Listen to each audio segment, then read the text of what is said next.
Hello, and welcome to my YouTube channel, Reading Little Blue Books Out Loud While Stoned. Today we're going to begin part 7, which will be the final part for The Age of Reason, written by Thomas Paine. And as always, The Age of Reason was written in 1792, I believe, so it's got the old English style a little bit. But we slogged through it. So here we go, beginning of part 7. When we see the studied craft of the scripture makers in making every part of this romantic book of schoolboy's eloquence bend to the monstrous idea of a Son of God, begotten by a ghost on the body of a virgin, there is no imposition. We are not justified in suspecting them of. Every phrase and circumstance are marked with a barbarous hand of superstitious torture, and forced into meanings it was impossible they could have. The head of every chapter, the top of every page, are blazoned with the names of Christ and the Church, and the unwary reader might suck in the air before he began to read. Behold, a virgin shall conceive and bear a son. Isaiah chapter, it's 7, verse 14, has been interspersed to mean the person called Jesus Christ, has been interpreted to mean the person called Jesus Christ and his mother Mary, and has been echoed through Christendom for more than 1,000 years. And such has been the rage of this opinion, that scarcely a spot in it but has been stained with blood and marked with desolation in consequence of it. Though it is not my intention to enter into controversy on subjects of this kind, but to confine myself to show that the Bible is spurious, and thus, by taking away the foundation, to overthrow at once the whole structure of superstition raised thereon. I will, however, stop a moment to expose the fallacious application of this passage. Whether Isaiah was playing a trick with Ahaz, king of Judah, to whom this passage is spoken, is no business of mine. I mean only to show the misapplication of the passage, and that it has no more reference to Christ and his mother than it has to me and my mother. The story is simply this. The king of Syria and the king of Israel, I have already mentioned that the Jews were split into two nations, one of which was called Judah, the capital of which was Jerusalem, and the other Israel, made war jointly against Ahaz, king of Judah, and marched their armies toward Jerusalem. Ahaz and his people became alarmed. An account says, verse 2, their hearts were moved as the trees of the wood, and moved with the wind. In this situation of things, Isaiah addresses himself to Ahaz, and assures him, in the name of the Lord, the cant phrase of all the prophets, that these two kings should not succeed against him, and to satisfy Ahaz that this should be the case, tells him to ask a sign. This, the account says, Ahaz declined doing, giving as a reason that he would not tempt the Lord, upon which Isaiah, who is the speaker, says, verse 44, therefore the Lord himself shall give you a sign. Behold, a virgin shall conceive and bear a son. And the 16th verse says, and before this child shall know to refuse the evil and choose the good. The land which thou abhorrest or dreadest, meaning Syria and the kingdom of Israel, shall be forsaken of both their kings. Here then was the sign, and the time limited for the completion of the assurance or promise, namely, before this child should know to refuse the evil and choose the good. Isaiah having committed himself thus far, it became necessary to him, in order to avoid the imputation of being a false prophet and the consequence thereof, to take measure to make this sign appear. It certainly was not a difficult thing, in any time of the world, to find a girl with child, or to make her so, and perhaps Isaiah knew of one beforehand. For I do not suppose the prophets of that day were any more to be trusted than the priests of this. Be that, however, as it may, he says in the next chapter, verse 2, and I took unto me faithful witness to record Uriah the priest, and Zechariah the son of Jeberika.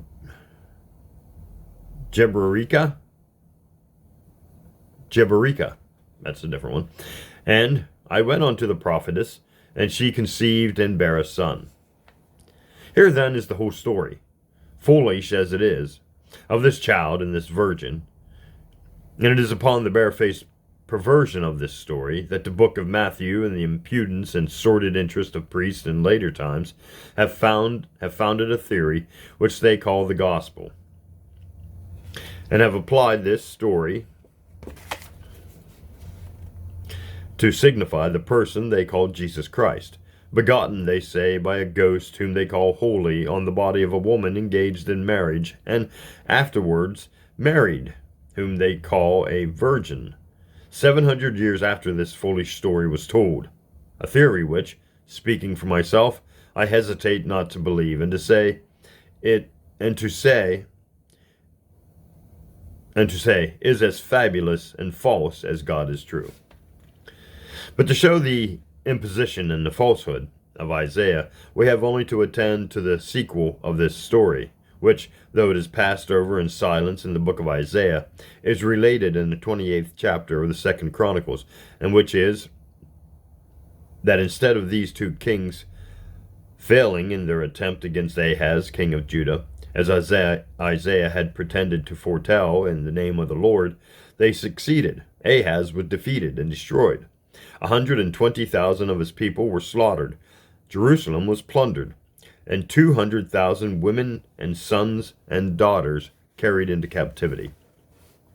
Thus, much of this lying prophet and impostor Isaiah and the book of falsehoods that bears his name. I pass on to the book of Jeremiah. This prophet, as he is called, lived in the time that Nebuchadnezzar besieged Jerusalem in the reign of Zedekiah, the king of Judah, and the suspicion was strong against him that he was a traitor in the interest of Nebuchadnezzar. Everything relating to Jeremiah shows him to have been a man of an equivocal character. And in his metaphor of the potter and the clay, chapter, 17, Roman numerals, he guards his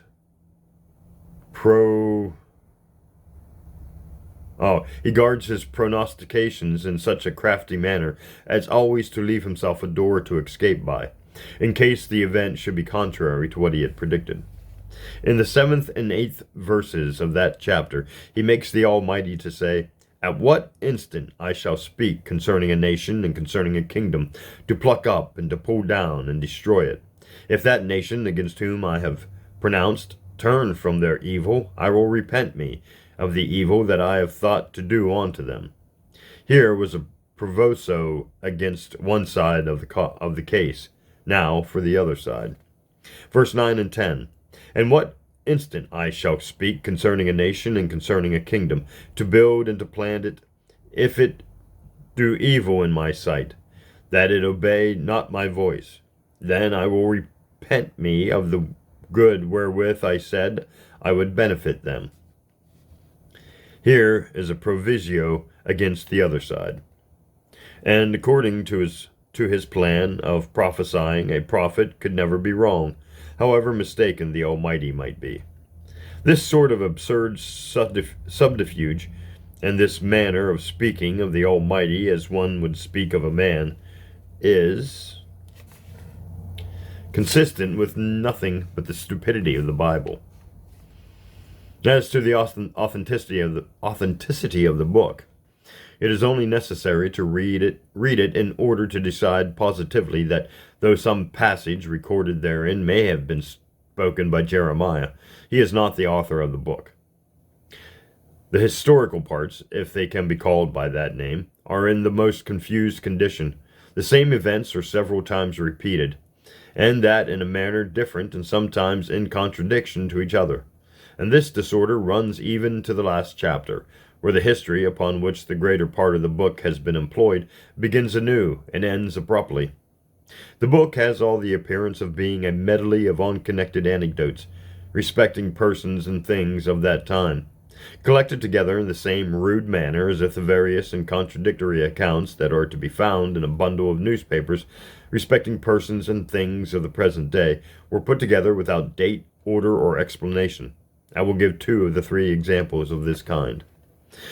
It appears from the account of the 37th chapter that the army of Nebuchadnezzar, which is called the army of the Chaldeans, had besieged Jerusalem some time, and on their hearing that the army of Pharaoh of Egypt was marching against them, they raised the siege and retreated for a time.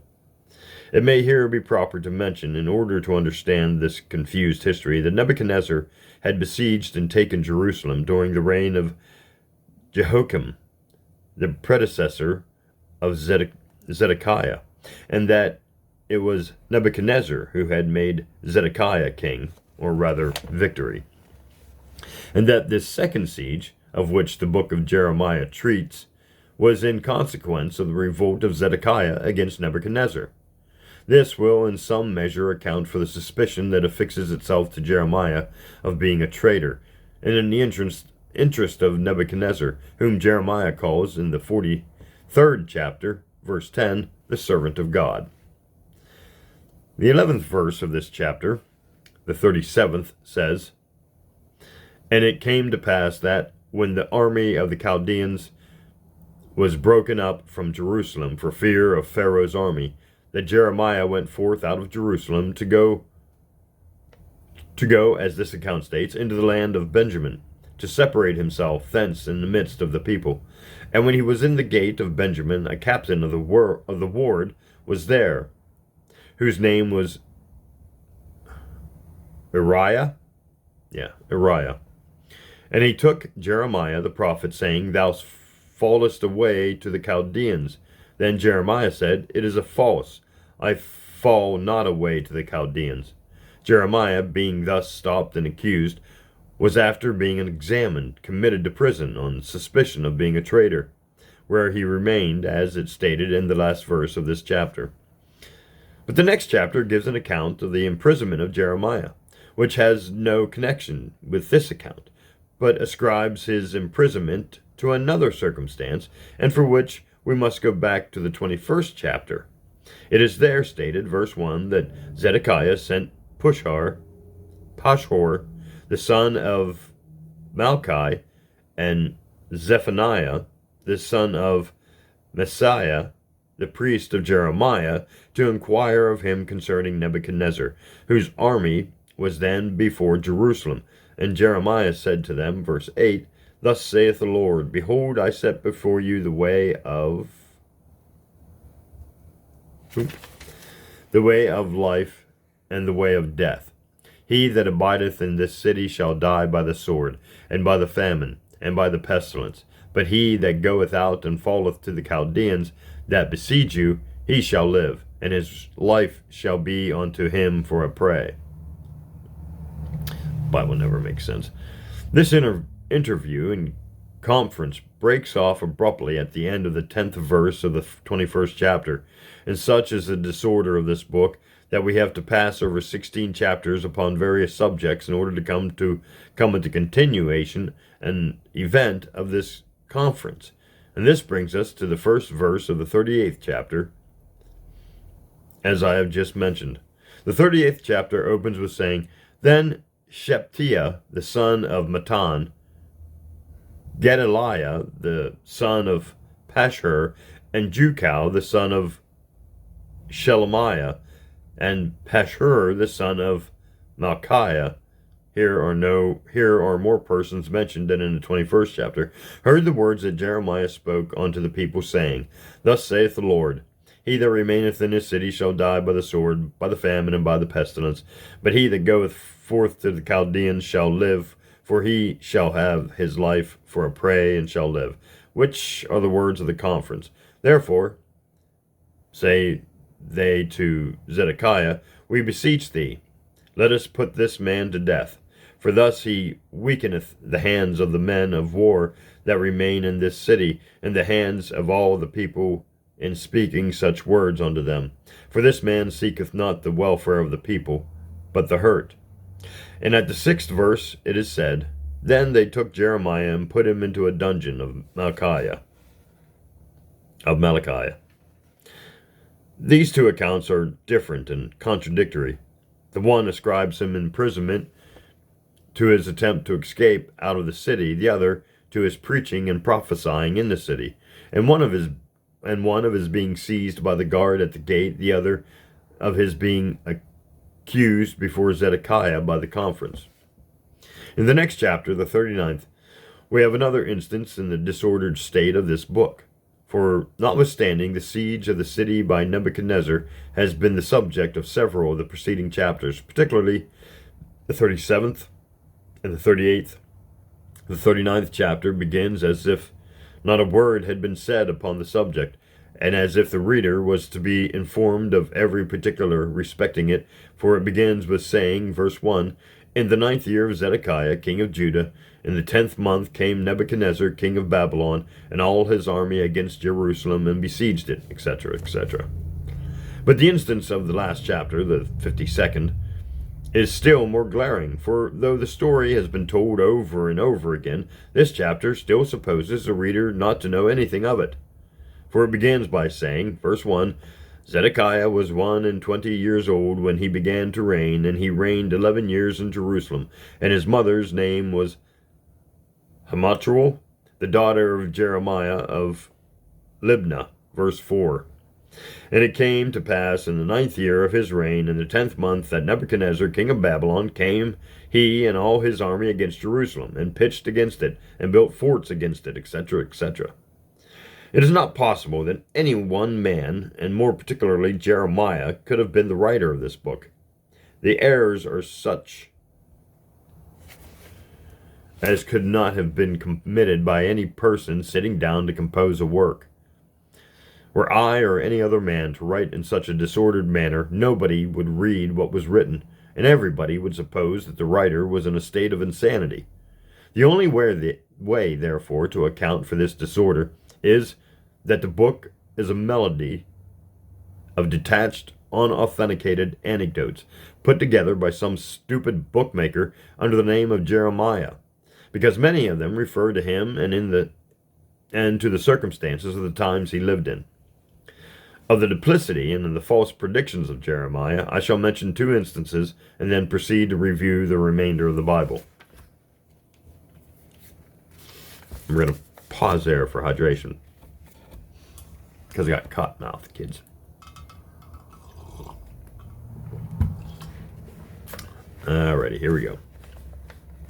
It appears from the 38th chapter that when Jeremiah was in prison, Zedekiah sent for him, and at this interview, which was private, Jeremiah pressed it strongly on Zedekiah to surrender himself to the enemy. "If," says he, verse 17, "thou wilt assuredly go forth unto the king of Babylon's princes, then thy soul shall live," etc. Zedekiah was apprehensive that what passed at this conference should be known, and he said to Jeremiah, verse 25, "If the princes," meaning those of Judea, "hear that I have talked with thee, and they say unto thee, Declare unto us now what thou hast said unto the king, hide it not from us, and we will not put thee to death, and also what the king said unto thee, then thou shalt say unto them, I presented my supplication before the king, that he would not cause me to return to Jonathan's house to die there."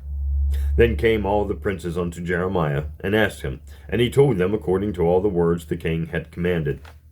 Thus this man of God, as he is called, could tell a lie, or very strongly prevaricate? Never heard of that word. What he supposed. It would answer his purpose. For certainly he did not go to Zedekiah to make his supplication, neither did he make it. He went because he was sent for, and he employed that opportunity to advise Zedekiah to surrender himself to Nebuchadnezzar. In the 34th chapter is a prophecy of Jeremiah to Zedekiah in these words, verse 2. "Thus saith the Lord, Behold, I will give you this city into the hands of the king of Babylon, and he will burn it with fire, and thou shalt not escape out of his hand, but thou shalt surely be taken and delivered into that his hand. And thine eyes shall behold the eyes eyes of the king of Babylon. And he shall speak with thee mouth to mouth, and thou shalt go to Babylon. Yet hear the word of the Lord, O Zedekiah, king of Judah. Thus saith the Lord, Thou shalt not die by the sword, but thou shalt die in peace, and with the burnings of thy fathers, the former kings, that were before thee. So shall they burn odors for thee, and they will lament thee, saying, Ah, Lord, for I have pronounced the word, saith the Lord. Now, instead of Zedekiah beholding the eyes of the king of Babylon, and speaking with him mouth to mouth, and dying in peace, and with the burning of odors as the funeral of his fathers, as Jeremiah had declared the Lord himself had pronounced, the reverse, according to the 52nd chapter, was the case. It is therefore said, verse 10, that the king of Babylon slew the sons of Zedekiah before his eyes. Then he put out the eyes of Zedekiah, and bound him in chains, and carried him to Babylon, and put him in prison till the day of his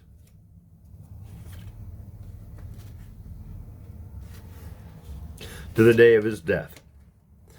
What then can we say of these prophecies, but that they are impostors and liars? As for Jeremiah, he experienced none of those evils. He was taken into favor by Nebuchadnezzar, who gave him in charge to the captain of the guard. Chapter, 34, verse 12. Take him, he said, and look well to him, and do him no harm, and do unto him even as he shall say unto thee. Jeremiah joined himself afterwards to Nebuchadnezzar, and went about prophesying for him against the Egyptians, who had marched to the relief of Jerusalem while it was besieged. Thus much for another of the lying prophets, and the book that bears his name. After the Jews were divided into two nations, that of Judah and that of Israel, each party had its prophets, who abused and accused each other of being false prophets, lying prophets, impostors, etc. The prophets of the party of Judah prophesied against the prophets of the party of Israel, and those of Israel against those of Judah.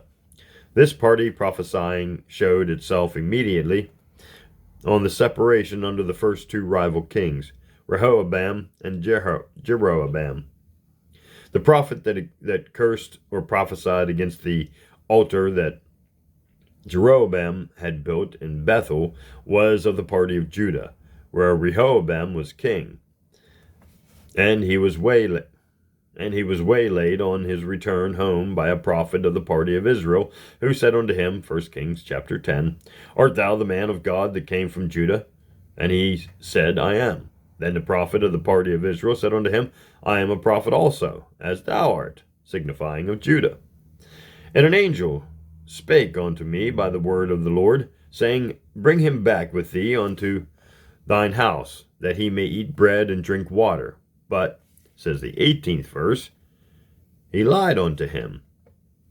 This event, however, according to the story, is that the prophet of Judah never got back to Judah, for he was found dead on the road by the contrivance of the prophet of Israel, who, no doubt, was called a true prophet by his own party, and the prophet of Judah a lying prophet. Of course.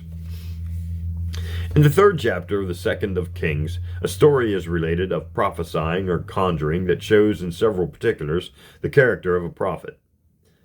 Jehoshaphat, king of Judah, and Joram, king of Israel, had for a while ceased their party animosity and entered into an alliance. And these two, together with the king of Edom, engaged in a war against the king of Moab. After uniting and marching their armies, the story says, they were in great distress for water, upon which Jehoshaphat said, Is there not here a prophet of the Lord, that we may inquire of the Lord by him?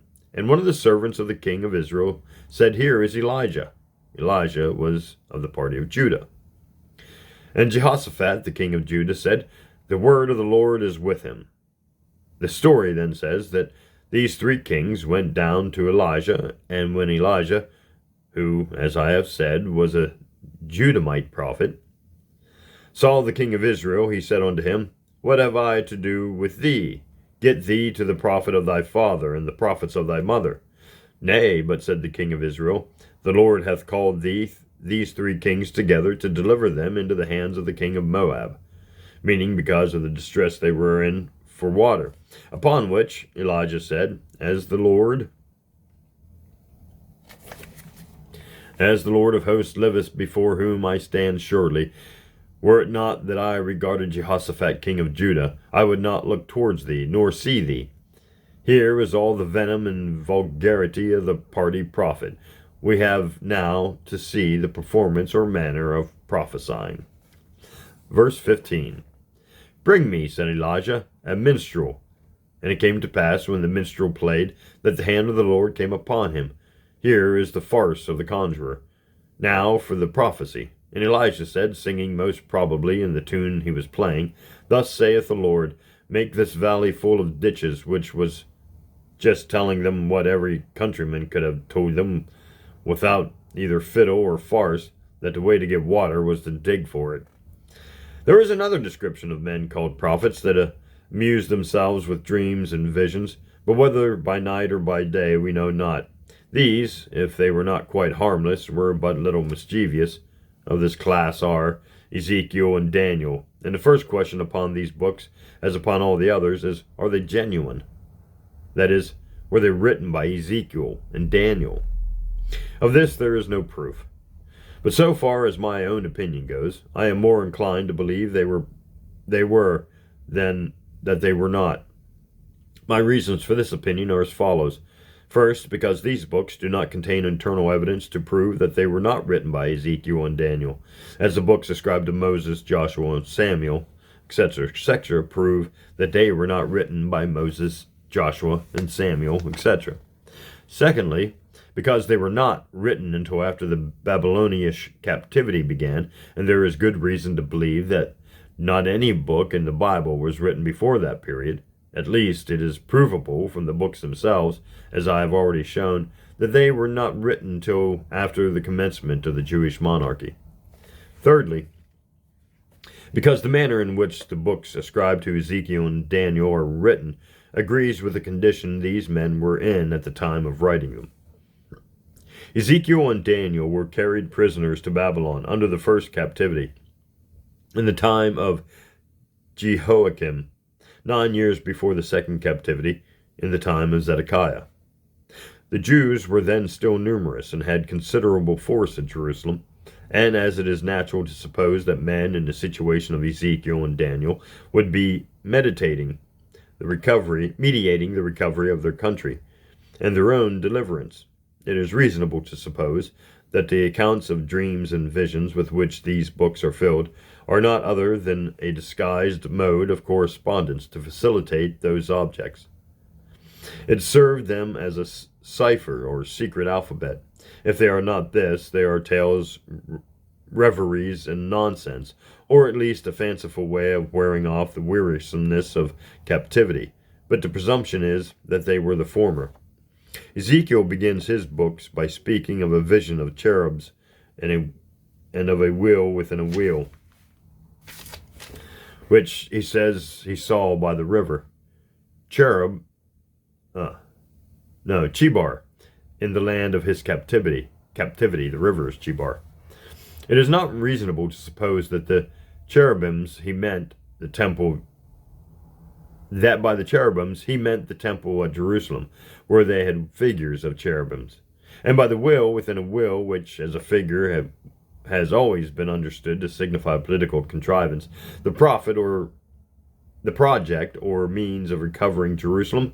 In the latter part of this book he supposes himself transported to Jerusalem and into the temple, and he refers back to the vision on the river Chebar, and says that this last vision was like the vision of the river Chebar, which indicates that those pretended dreams and visions had for their object the recovery of Jerusalem and nothing further.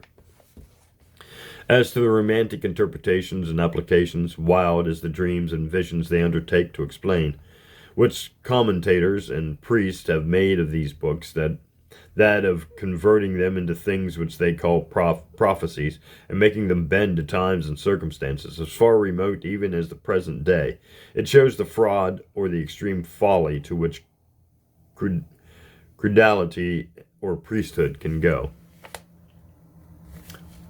That's the end of that chapter. because we come to a new chapter called the New Testament. First, hydration.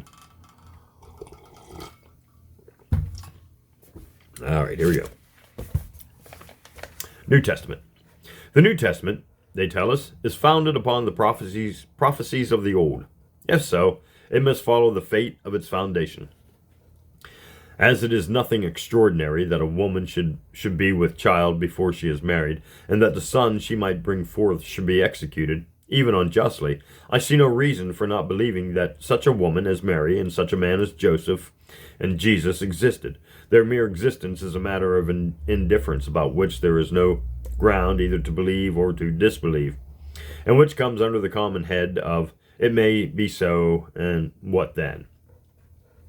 The probability, however, is that there were such persons, or at least such as resembled them in part of the circumstances, because almost all romantic stories have been suggested by some actual circumstance, as the adventures of Robinson Crusoe, not a word of which is true, were suggested by the case of Alexander Selkirk.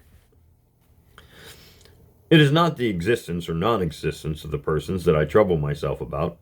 It is the fable of Jesus Christ, as told in the New Testament, and the wild and visionary doctrine raised therein, against which I contend.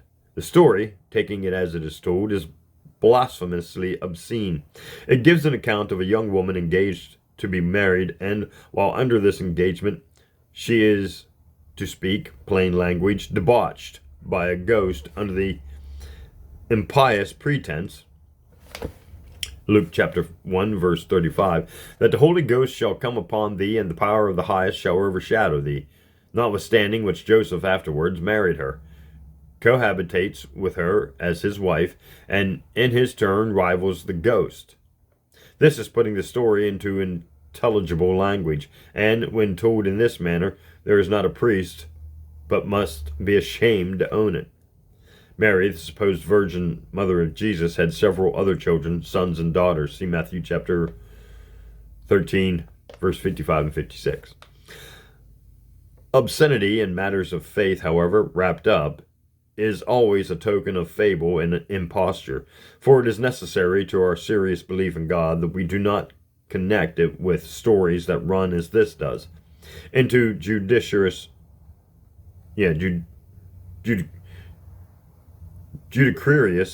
interpretations. This story is, upon the face of it, the same kind of story as that of Jupiter and Lydia, or Jupiter and Europa, or any of the amorous adventures of Jupiter, and shows, as is already stated in a former part of the Age of Reason, that the Christian faith is built upon the heathen mythology.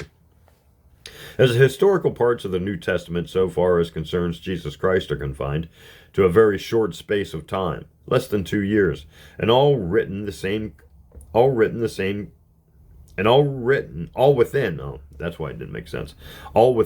country and nearly in the same spot. The discordance of time, place, and circumstance, which detects the fallacy of the book of the Old Testament and proves them to be impositions,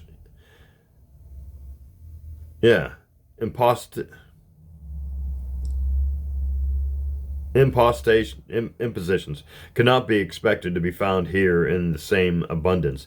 The New Testament, compared with the Old, is like a farce of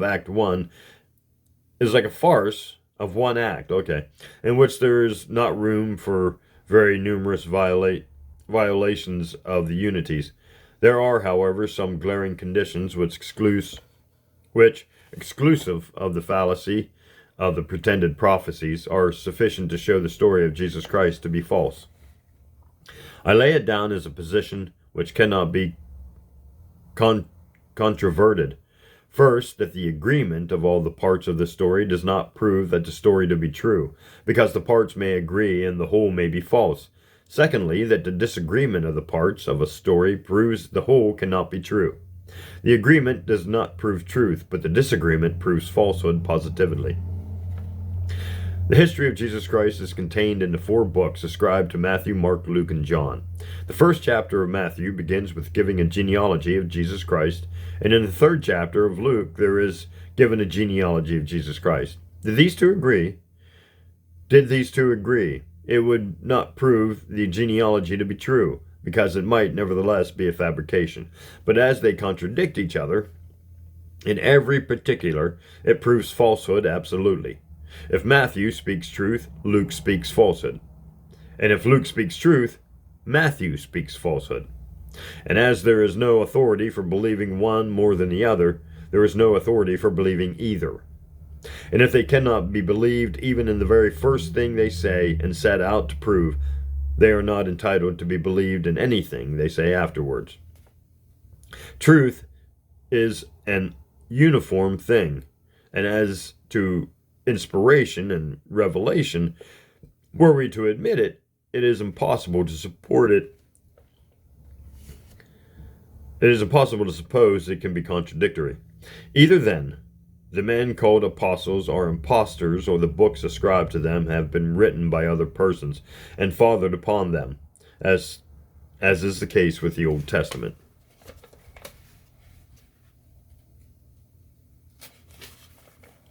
The book of Matthew gives chapter 1, verse 6, a genealogy by name from David up through Joseph, the husband of Mary, to Christ, and makes there to be 28 generations.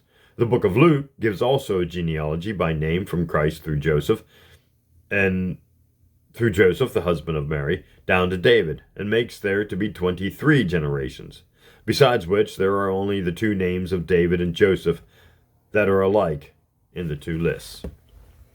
The story of the angel announcing what the church calls the Immaculate Conception is not so much as mentioned in the books ascribed to Mark and John, and is differently related in Matthew and Luke. The former says the angel appeared to Joseph, the latter says it was to Mary, but either Joseph or Mary was the worst evidence that could have been thought of, for it was others that should have testified for them, and not they for themselves. Were any girl that is now with child to say, and even to swear, that she was gotten with child by a ghost, and that an angel told her so, would she be believed? Certainly she would not. Why then are we to believe the same thing of another girl, whom we never saw, told by nobody knows who, nor when, nor where? How strange and inconsistent is it, that the same circumstances that would weaken the belief even of a probable story should be given as a motive for believing this one, that has upon the face of it every token of absolute impossibility and impostor. The story of Herod destroying all the children under 2 years old belongs altogether into the book of Matthew. Not one of the rest mentions anything about it. Had such a circumstance been true, the universality of it must have made it known to all the writers, and the thing would have been too striking to have been omitted by any. The writer tells us that Jesus escaped this slaughter because Joseph and Mary were warned by an angel to flee with him into Egypt. But he forgot to make any provision for John, who was then under 2 years of age. John, however, who stayed behind, fared as well as Jesus, who fled, and therefore the story circumstantially belies itself.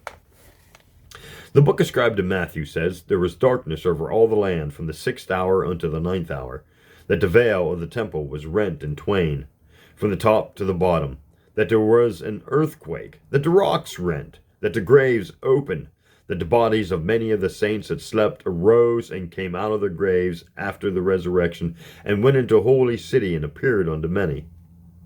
Such is the account of this dashing writer the book of Matthew gives, but in which he is not supported by the writers of the other books. The writer of the book ascribed to Mark, in detailing the circumstances of the crucifixion, makes no mention of any earthquake, nor the rocks rending, nor of the graves opening, nor of the dead men walking out. The writer of the book of Luke is silent also upon the same points, and as to the writer of the book of John, though he details all the circumstances of the crucifixion down to the burial of Christ, he says nothing about either the darkness, the veil of the temple, the earthquake, the rocks, the graves, nor the dead men. It is an easy thing to tell a lie, but it is difficult to support the lie after it is told. The writer of the book of Matthew should have told us who the saints were that came to life again and went into the city, and what became of them afterwards, and who it was that saw them. For he is not hardly enough to say that he saw them himself. Whether they came out naked and all in natural buff, he saints and she saints, or whether they came fully dressed, and where they got their dresses, whether they went to their former habitations and reclaimed their wives, their husbands, and their property, and how they were received, whether they entered ejectments for the recovery of their possessions, or brought actions of crim con against the rival interlopers, whether they remained on earth and followed their former occupation of preaching or working, or whether they died again and went back to their graves alive and buried themselves. Strange indeed that an army of saints should return to life and nobody know who they were, nor who it was that saw them, and that not a word more should be said upon the subject, nor these saints had anything to tell us. Had it been the prophets who, as we are told, had formerly prophesied of these things, they must have had a great deal to say. They could have told us everything, and we should have had the posthumous prophecies, with notes and commentaries upon the first, a little better at least than we have now. Had it been Moses and Aaron and Joshua and Samuel and David, not an unconverted Jew had remained in all of Jerusalem. Had it been John the Baptist and the saints of the time then present, everybody would have known them, and they would have outpreached and outfamed all other apostles. But instead of this, these saints are made to pop up like Jonah's gourd in the night, for no purpose at all but to wither in the morning. The story of the resurrection.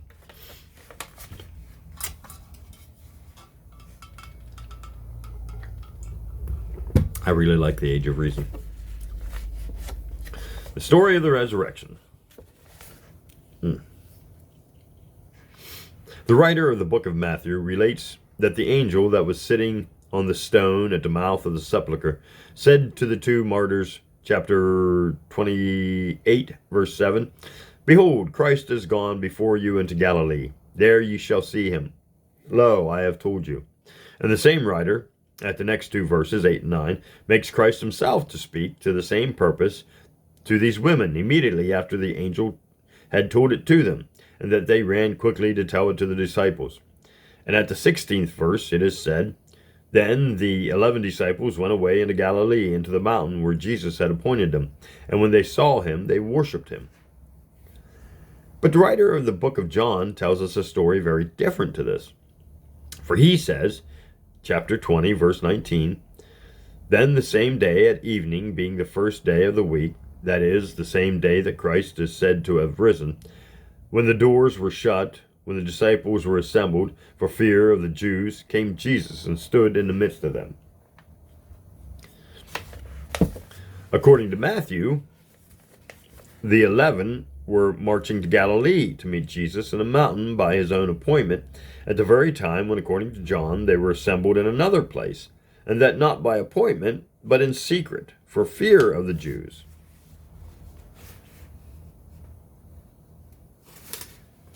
The writer of the book of Luke contradicts that of Matthew more pointedly than John does, for he says expressly that the meeting was in Jerusalem, the evening of the same day that he, Christ, rose, and that the 11 were there. See Luke chapter 24, verse 13 through 33. Now it is not possible, unless we admit these supposed disciples the right of willful lying, that the writer of these books could be any of the 11 persons called disciples. For if, according to Matthew, the 11 went into Galilee to meet Jesus in a mountain by his own appointment, on the same day that he is said to have risen, Luke and John must have been two of that 11. Just the writer of Luke says expressly, yet the writer of Luke says expressly, and John implies as much, that the meeting was that same day in a house in Jerusalem. And on the other hand, if according to Luke and John, the 11 were assembled in the house in Jerusalem, Matthew must have been one of that 11. Yet Matthew says the meeting was in a mountain in Galilee, and consequently the evidence given in these books destroys each other. The writer of the book of Mark says nothing about any meeting in Galilee, but he says, chapter 26, verse 12, that Christ, after his resurrection, appeared in another form to two of them as they walked into the country, and that these two told it to the residue who would not believe them. Luke also tells a story in which he keeps Christ employed the whole of the day of this pretended resurrection until the evening, and which totally invalidates the account of going to the mountain in Galilee. He says, the two of them, without saying which two, went that same day to a village called Emmaus, 80 furlongs, 7 miles and a half, from Jerusalem, and that Christ in disguise went with them, and stayed with them until the evening, and supped with them, and then vanished out of their sight, and reappeared that same evening at the meeting of the 11 in Jerusalem. This is the contradictory manner in which the evidence of this pretend reappearance of Christ is stated. The only point in which the writers agree is the skulking piracy of that reappearance, or whether it was in the recess of a mountain in Galilee or in a shut-up house in Jerusalem. It was still skulking. To what cause, then, are we to assign this skulking? On the one hand, it is directly repugnant to the supposed or pretended end, that of convincing the world that Christ was risen, and on the other hand, to have asserted the publicity of it would have exposed the writer of those books to the public detection, and therefore they have been under the necessity of making it a private affair. As to the account of Christ being seen by more than 500 at once, it is Paul only who says it, and not the 500 who say it for themselves. It is therefore the testimony of but one man, and that too of a man who did not, according to the same account, believe a word of the matter himself at the time it is said to have happened. His evidence, supposing him to have been the writer of the 15th chapter of Corinthians, where this account is given, is like that of a man who comes into a court of justice to swear that what he had sworn before is false. A man may often see reason, and he has, too, always the right to changing his opinion. But this liberty does not extend to matters of fact.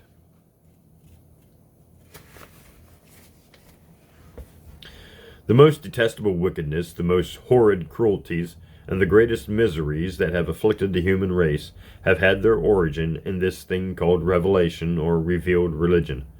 It has been the most dishonorable belief against the character of the divinity, the most destructive to morality and peace and happiness of man that ever was propagated since man began to exist.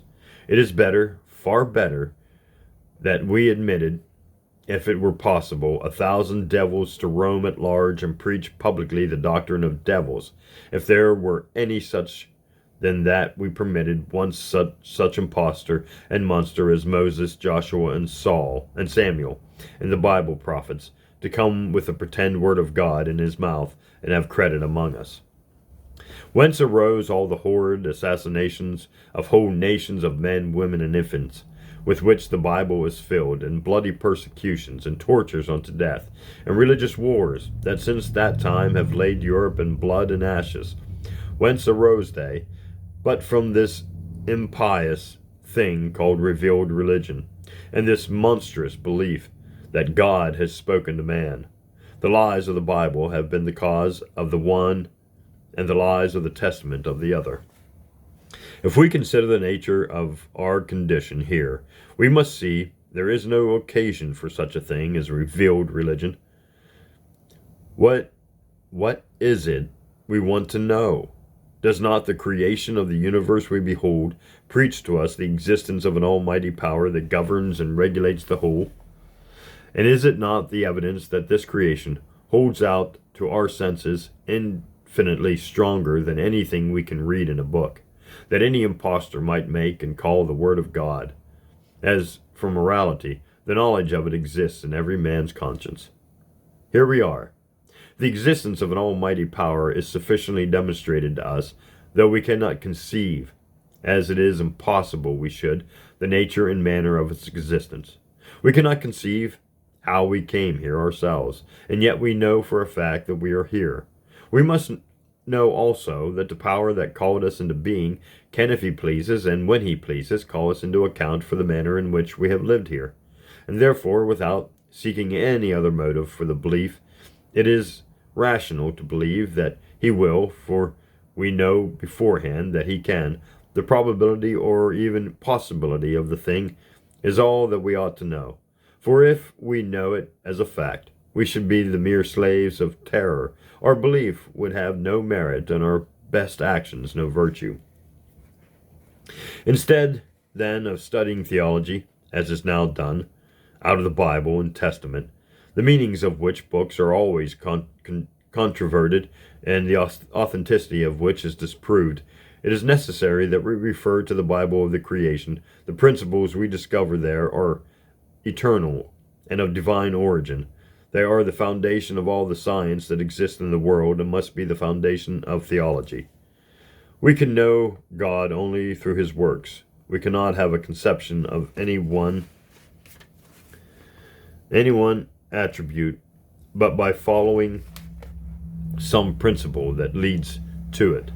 We have only a confused idea of his power, if we have not the means of comprehending something of its immensity. We can have no idea of his wisdom but by knowing the order and manner in which it acts.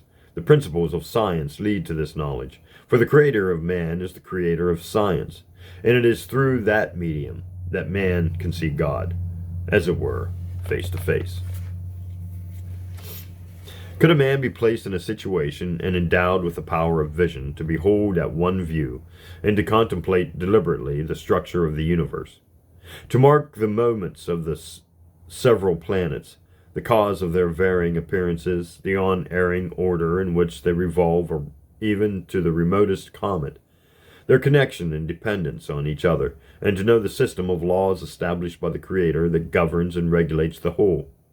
He would then conceive, far beyond what any church theology can teach him, the power, the wisdom, the vastness, the munificence of the Creator. He would then see that all the knowledge man has of science, and that all the mechanical arts by which he renders his situation comfortable here, are derived from the source, his mind, exalted by the scene and convinced by the fact, would increase in gratitude as it increased in knowledge. His religion or his worship would become united with his improvement as a man. Any employment he followed that had connection with the principles of creation, as everything of agriculture, of science, and of the mechanical arts has, would teach him more of God, and of the gratitude he owes to him, than any theological Christian sermon he now hears. Great objects inspire great thoughts. Great munifications excites great gratitude. But the groveling tales and doctrines of the Bible and the Testament are fit only to excite contempt. Though man cannot arrive, at least in this life, at the actual scene I have described, he can demonstrate it, because he has a knowledge of the principles upon which the creation is constructed. We know that the greatest works can be represented in model, and that the universe can be represented by the same means. The same principles by which we measure an inch or an acre or ground will measure to millions in extent. A circle of an inch in diameter has the same geometrical properties as a circle that would circumscribe the universe. The same properties of a triangle that will demonstrate upon paper the course of a ship will do it on the ocean, and when applied to what are called the heavenly bodies, will ascertain to the minute the time of an eclipse, though those bodies are millions of miles distant from us. This knowledge is of divine origin, and it is from the Bible of the creation that man has learned it, and not from the stupid Bible of the church that teaches man nothing. All the knowledge man has of science and of machinery, by the aid of which his existence is rendered comfortable upon earth and with able in appearance and condition for a common animal, comes from the great machine and structure of the universe. The constant and unwearied observations of our ancestors upon the movements and revolutions of the heavenly bodies is what are supposed to have been the early ages of the world, have brought this knowledge upon earth. It is not Moses and the prophets, nor Jesus Christ, nor his apostles that have done it. The Almighty is the great mechanic of the creation, the first philosopher and original teacher of all science. Let us, then, learn to reverence our Master, and let us not forget the labors of our ancestors. Had we at this day no knowledge of machinery, and were it possible that man could have a view, as I have before described, of the structure and machinery of the universe, he would soon conceive the idea of constructing some, at least, of the mechanical works we now have, and the idea so conceived would progressively advance in practice. Or could a model of the universe, such as is called an orrery, be presented before him to be put in motion, his mind would arrive at the same idea. Such an object and such a subject would, whilst it improved him in knowledge useful to himself as a man and a member of society, as well as entertaining, afford far better matter for impressing him with a knowledge of and a belief in the Creator, and of the reverence and gratitude that man owes to him. Then the stupid text of the Bible and the Testament, from which be the talents of the preacher, what they may, only stupid sermons can be preached. If man must preach, let him preach something that is edifying, and from texts that are known to be true. The Bible of the creation is inexhaustible in text. Every part of science, whether connected with the geometry of the universe, with the systems of animals and vegetable life, or with the properties of inanimate matter, is a text as well for devotion as for philosophy. For the system of religion takes place, every preacher ought to be a philosopher, most certainly, and every house a school of science. In every house of devotion, a school of science. It has been by wandering from the immutable laws of science and the right use of reason, and the setting up an invented thing called revealed religion, that so many wild and blasphemous conceits have been formed of the Almighty. The Jews have made him the assassin of the human species to make room for the religion of the Jews. The Christians have made him the murderer of himself and the founder of a new religion, to supersede, and perhaps be said, that if such a revolution in gratitude as for human improvement, it will expel the Jewish religion. And to find pretense and admission for these things, they must have supposed his power and his wisdom imperfect, or his will changeable. And the changeableness of the will is the imperfection of the judgment. The philosopher knows that the laws of the Creator have never changed with respect either to the principles of science or the properties of matter. Why, then, is it supposed they have changed with respect to man? I here close the subject. I have shown in all the foregoing parts of this work that the Bible and Testament are impositions and forgeries, and I leave the evidence I have produced in proof of it to be refuted if anyone can do it. And I leave the ideas that are suggested in the conclusion of the work to rest on the mind of the reader, certain as I am that when opinions are free, either in matters of government or religion, truth will finally and powerfully prevail. And that is the end of The Age of Reason by Thomas Paine. And oh, poor Thomas Paine would not like the world we live in now. He would be so disappointed that all three of those great religions that he detests are still very much in power. Well, that is the end of Little Blue Book number 4, titled The Age of Reason, written by Thomas Paine. Thanks for listening, and join me in the next Little Blue Book.